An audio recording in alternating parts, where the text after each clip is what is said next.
അത് ഞാൻ മനസ്സിലാക്കുന്നത് സർക്കാരിൻ്റെ അടുത്തൊരു വർഷത്തെ പ്രവർത്തനത്തിൽ ജനങ്ങളുടെ മുന്നിലേക്ക് വിലയിരുത്താനുള്ള ഒരു വലിയ ഉത്തരവാദിത്തം എന്നുള്ള രീതിയിൽ തൊഴിലുമായി ബന്ധപ്പെട്ടിട്ടുള്ള പ്രഖ്യാപനങ്ങളുണ്ട്. അത് പ്രകടന പത്രികയിലും അതുപോലെ തന്നെ നവകേരളത്തിൻ്റെ പുതുവഴികളിലും അത് അതുപോലെ തന്നെയുണ്ട്. കേരള നോളജ് ഇക്കോണമി മിഷൻ എന്ന് പറയുന്ന KKEM എന്ന് പറയുന്ന പ്രവൃത്തിപഥത്തിലുള്ള ഒരു വലിയ മിഷൻ നമുക്കുണ്ട്. കേരളത്തെ വിജ്ഞാന സമ്പദ് വ്യവസ്ഥയാക്കി മാറ്റുക എന്നുള്ളത് ഒരു ചെറിയ കാഴ്ചപ്പാടല്ല. ആ കാഴ്ചപ്പാടിനനുസരിച്ച് കേരളത്തിൻ്റെ പരിതസ്ഥിതികളെ മാറ്റിയെടുക്കുക എന്നുള്ളത് അടുത്ത 10-25 വർഷത്തേക്ക് കേരളം, അടുത്തൊരു 1/4 നൂറ്റാണ്ടിലേക്ക് കേരളം ഏറ്റെടുക്കേണ്ട ഒരു ദൗത്യമാണ്. ആ ദൗത്യത്തിലേക്ക് ഉള്ള ആദ്യ ചുവടെന്നുള്ള രീതിയിലാണ് KKEM കേരള നോളജ് ഇക്കോണമി മിഷൻ്റെ കീഴിൽ വിജ്ഞാന കേരളം എന്നുള്ള ഒരു ജനകീയ ക്യാമ്പയിന് തുടക്കമിട്ടിരിക്കുന്നത്.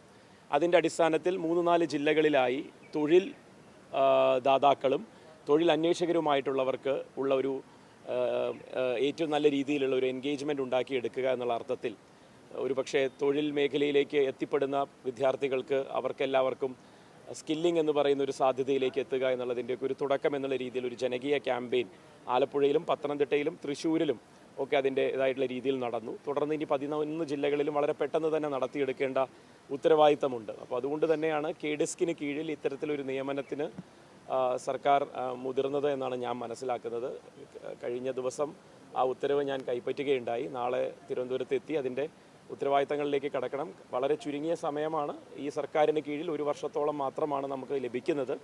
ആ 1 വർഷത്തിനുള്ളിൽ മാന്യമായ തൊഴിൽ, അതിന് ഗെയിൻഫുൾ എംപ്ലോയ്മെൻ്റ് എന്ന് വേണമെങ്കിൽ നമുക്കിപ്പോൾ ഇംഗ്ലീഷിൽ പറയാം, അല്ലെങ്കിൽ മലയാളത്തിലേക്ക്, ആ മാന്യമായ തൊഴിൽ സാധ്യതകൾ മാറി വരുന്ന ലോകത്ത് എങ്ങനെയാണ് സംഭവിക്കുന്നത് എന്ന് ഇവിടുത്തെ യുവത്വത്തിനെ പരിചയപ്പെടുത്തുകയും അവരെ അതിനനുസരിച്ച് മാറ്റിയെടുക്കുകയും പുതു സംരംഭങ്ങൾ കേരളത്തിലേക്ക് വരുമ്പോൾ പുതു സാധ്യതകളുള്ള തൊഴിലിടങ്ങളാക്കി കേരളത്തെ മാറ്റുകയും ചെയ്യുക എന്നുള്ള വിശാലമായൊരു കാഴ്ചപ്പാടിനെയാണ് നമുക്ക് ജനകീയമായി മുന്നോട്ട് കൊണ്ടുപോകേണ്ടത്. അപ്പോൾ അതിന് നിങ്ങൾ പത്രമാധ്യമങ്ങളുടെ സഹായം, ഇത് സർക്കാരിൻ്റെ ഉത്തരവാദിത്തം. സാധാരണ തൊഴിൽ അവസരങ്ങൾ സൃഷ്ടിക്കുക എന്നുള്ളതാണ് ഒരു സർക്കാരിൻ്റെ ഉത്തരവാദിത്തമായിട്ട് ഉണ്ടാവാറ്. പക്ഷേ ഇത് അങ്ങനെയല്ല. തൊഴിലിലേക്ക് കൈപിടിച്ച് നടത്തുക എന്നുള്ള വലിയൊരു ഉത്തരവാദിത്തമാണ് സർക്കാർ വിജ്ഞാന കേരളത്തിലൂടെ നടപ്പിലാക്കാൻ ഉദ്ദേശിക്കുന്നത്.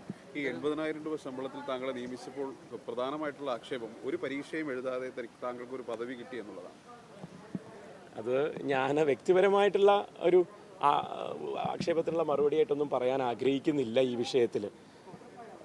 എന്തെങ്കിലും കാരണങ്ങൾ കൊണ്ടായിരിക്കാം അത് എന്നെ ഏൽപ്പിച്ചിരിക്കുന്നതെന്നാണ് ഞാൻ വിശ്വസിക്കുന്നത്. അതിനൊരു പക്ഷേ സിവിൽ സർവീസിൻ്റെ ഒരു ബാക്ക്ഗ്രൗണ്ട് ആവാം, അല്ലെങ്കിൽ പ്രൊഫഷണലായിട്ട് കാര്യങ്ങൾ ചെയ്യാനുള്ള ഒരു സമീപനത്തിൻ്റെ ഒരു ഉത്തരവാദിത്തം കൊണ്ടാവാം. ആ ഉത്തരവാദിത്തം നിറവേറ്റുന്നതിന് സർക്കാർ നിശ്ചയിച്ച ഒരു പ്രതിഫലം എന്നാണ് ഞാനത് മനസ്സിലാക്കുന്നത്. ഞാൻ ആ പ്രതിഫലം കണ്ട് ഈ അസൈൻമെൻറ്റ് ഏറ്റെടുത്ത ഒരാളല്ല എന്ന് എൻ്റെ പാസ്റ്റ് ട്രാക്ക് റെക്കോർഡുകൾ അറിയുന്ന ആളുകൾക്കെങ്കിലും മനസ്സിലാക്കാൻ സാധിക്കണമെന്നാണ് എൻ്റെ അപേക്ഷ. സിവിൽ സർവീസ് 9 വർഷം മുന്നേ ഉപേക്ഷിക്കുന്ന സമയത്തും മാന്യമായൊരു ശമ്പളം സ്വീകരിച്ചിരുന്ന ഒരാളാണ്.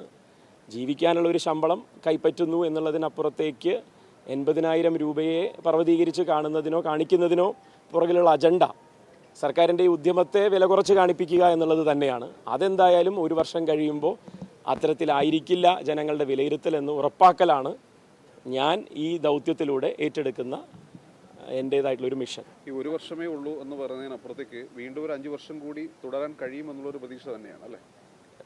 ഈ മിഷൻ ഇനി 10-25 കൊല്ലത്തേക്ക് കേരളത്തിൽ തുടരും എന്നുള്ളതിന് യാതൊരു തർക്കവുമില്ല. കാരണം കേരളത്തിൻ്റെ സമ്പദ് വ്യവസ്ഥ എങ്ങനെയാകണം മാറേണ്ടത് എന്നുള്ളതിൻ്റെ ഒരു വിശാല കാഴ്ചപ്പാടാണ് ഈ നോളജ് ഇക്കോണമി.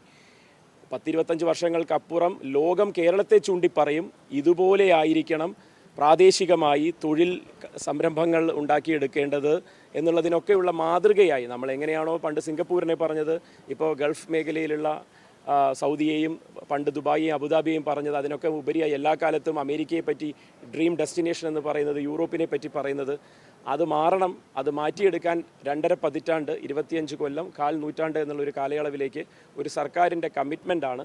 അത് നടപ്പിലാവുക തന്നെ ചെയ്യും എന്നുള്ളതാണ് ഞാൻ മനസ്സിലാക്കുന്നത്. അപ്പോൾ അതുകൊണ്ട് ഇത് കേവലം 1 വർഷത്തേക്കുള്ള ഒരു ദൗത്യമല്ല. വിജ്ഞാന കേരളം എന്തായാലും തുടരും, അതിന് തർക്കമൊന്നുമില്ല. ഒരു പക്ക അഡ്മിനിസ്ട്രേറ്റർ ആയിരുന്നു, അതിൽ നിന്ന് രാഷ്ട്രീയത്തിലേക്ക് വരുന്നു, വീണ്ടും അഡ്മിനിസ്ട്രേഷനിലേക്ക് തന്നെ പോവുക എന്നുള്ളൊരു തരത്തിലേക്കാണല്ലോ ഇപ്പോൾ. അല്ല, ഇത് അങ്ങനെയായിട്ട് ഞാൻ കാണുന്നില്ല. എൻ്റെ ഉത്തരവാദിത്തം കൂടുതലായിട്ട് ഇതിനെ കോർഡിനേറ്റ് ചെയ്തെടുക്കുക എന്നാണ്. സർക്കാരിൻ്റെ ഭാഗത്തു നിന്നുള്ള ഡിപ്പാർട്ട്മെൻറ്റുകളുടെ എഫേർട്ടുകളെയും മറ്റുമൊക്കെ കോർഡിനേറ്റ് ചെയ്തെടുക്കുക എന്നുള്ളതാണ്. അപ്പോൾ അതിൽ നമുക്ക് നെറ്റ്വർക്കിംഗ് ആയിട്ടുള്ള ആളുകളെ കണ്ട് പരിചയപ്പെട്ടിട്ടുള്ള ആളുകളെ ഉപയോഗപ്പെടുത്തുക. ഉദാഹരണത്തിന് സംരംഭകർ, വിദേശ സംരംഭകരാവട്ടെ, ലോക കേരള സഭയുമായി ബന്ധപ്പെട്ട് കഴിഞ്ഞ 5-8 കൊല്ലമായി നിൽക്കുന്ന എത്രയോ തൊഴിലവസരങ്ങൾ സൃഷ്ടിക്കുന്ന മനുഷ്യരാവട്ടെ, ഇന്ത്യയിൽ തന്നെയുള്ള മറ്റ് തൊഴിലവസരങ്ങളാവട്ടെ, ഇൻവെസ്റ്റ് കേരളയുടെ ഭാഗമായി 2 ലക്ഷം കോടിയോളം രൂപ കേരളത്തിൽ ഇൻവെസ്റ്റ് ചെയ്യുന്ന സംരംഭകരാവട്ടെ, ഇവരിൽ നിന്നൊക്കെ ഉണ്ടാകുന്ന തൊഴിൽ ഓപ്പർച്യൂണിറ്റികളെ, ആ സാധ്യതകളെ കേരളത്തിനനുസൃതമാക്കി കൊണ്ടുവരിക, മാറുന്ന നമ്മുടെ കാഴ്ചപ്പാടിനനുസൃതമാക്കി കൊണ്ടുവരിക, അതിനനുസരിച്ച് ഉദ്യോഗാർത്ഥികളെ ഒരുക്കുക. ആ ഒരു മിഷൻ കേരളം ഈ കാലഘട്ടത്തിൽ ആവശ്യപ്പെടുന്ന ഒരു മിഷനാണെന്നാണ് ഞാൻ മനസ്സിലാക്കുന്നത്. അപ്പോൾ അതിന് 2 തരത്തിലുള്ള കഴിവുകളുമുള്ള ഒരു സാഹചര്യം ഉപയോഗപ്പെടുത്തുക എന്ന് മാത്രം. രാഷ്ട്രീയ പ്രവർത്തനം ഒഴിവാക്കുക എന്താണ്? കണ്ടക്ട് റൂൾസ് ബാധകമാകുന്ന നിലയിൽ പെരുമാറണം എന്നുള്ളതാണ് ഞാൻ അഡ്മിനിസ്ട്രേറ്റർ ആയിരിക്കുന്ന സമയത്ത് പഠിച്ചത്. അതായത് ചുരുക്കി പറഞ്ഞു കഴിഞ്ഞാൽ, സിവിൽ സർവീസിൽ ഇരിക്കുന്ന ഒരാളെ സംബന്ധിച്ചിടത്തോളം രാഷ്ട്രീയം ഒഴിച്ച് എന്തും അയാൾക്ക് ലീവ് എടുത്ത് ചെയ്യാം. രാഷ്ട്രീയം പ്രവർത്തനത്തിൽ ഏർപ്പെടാൻ ലീവ് എടുത്താൽ അയാളെ സർവീസിൽ നിന്ന് സസ്പെൻഡ് ചെയ്യാം, പിന്നീട് അത് പുറത്താക്കലിലേക്ക് പോകാം. അങ്ങനെയാണ് കണ്ടക്ട് റൂൾസ് ഒരു സിവിൽ സർവൻറ്റിനെ സംബന്ധിച്ചിടത്തോളം. നേരെ മറിച്ച് ഒരു പൊളിറ്റിക്കലായിട്ടുള്ള ഒരാൾക്കുള്ള ഒരു പൊളിറ്റിക്കൽ അപ്പോയിൻമെൻറ്റിനെ സംബന്ധിച്ചിടത്തോളം കണ്ടക്ട് റൂൾസിന് അതിൻ്റേതായ പരിമിതികൾ ഉണ്ടാകാം. അതിൻ്റെ ഉള്ളിൽ നിന്നുകൊണ്ടുള്ള രാഷ്ട്രീയം എങ്ങനെ പറയാമെന്നുള്ളതായിരിക്കും ഞാൻ നോക്കുക. എന്തായാലും എൻ്റെ രാഷ്ട്രീയം ഈ മിഷനിലൂടെയും സംഘടനയിലൂടെയും മുന്നോട്ട് കൊണ്ടുപോവുക എന്നുള്ളതിന് യാതൊരു തടസ്സങ്ങളും ഉള്ളതായിട്ട് ഞാൻ കാണുന്നില്ല. അതൊരു വ്യക്തിപരമായ രാഷ്ട്രീയമല്ലല്ലോ, അതൊരു സംഘടനാ ബോധത്തിൻ്റെ രാഷ്ട്രീയമാണ്, ഇടതുപക്ഷ രാഷ്ട്രീയമാണ്.